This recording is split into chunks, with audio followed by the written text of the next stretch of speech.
नमस्कार भावांनो, आज जे मौजे सासवडचं 1.5 लाखाचं मैदान आहे थोड्या वेळात चालू होणार आहे। तर भावांनो, आज बकासूरचं नियोजन झालेलं होतं, पण पायाला दुखापत झाल्यामुळे आज बकासूर काही दिसणार नाही। पण तुम्हाला मी एवढं निश्चित सांगतोय, बकासूरचा पायरा कोण होता 100% सांगतो। मग तो पायरा आता कोणासोबत पळेल हे देखील मी या व्हिडिओ मार्फत सांगतोय।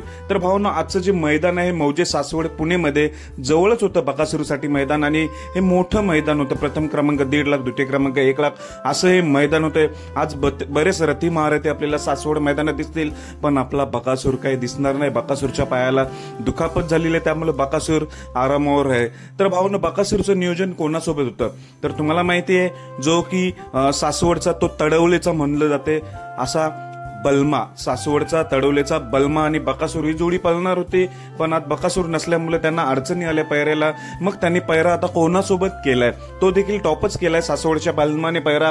तर सासवडचा बलमा आणि सिरसवडीची रायफल ही जोडी आज 100% पळताना दिसणार आहे, कारण सिरसवडीची रायफल देखील आज 1 महिन्यानंतर आपल्याला पळताना दिसेल, कारण की सिरसवडीची रायफलला देखील पायाला लागलं होतं। आज 1 महिन्याने बरा होतोय, 1 महिन्यानंतर आज आपल्याला सिरसवडीची रायफल मैदानात 100% दिसणार आहे सासवडच्या बलमा सोबत। तर भावांनो, बकासूरचा पैरा हा होता सासवडचा तडवलेचा बलमा पैरा, पण बकासूर नसल्यामुळे आता सिरसवडीची रायफल आणि सासवडचा बलमा ही जोडी आता पळताना दिसणार आहे।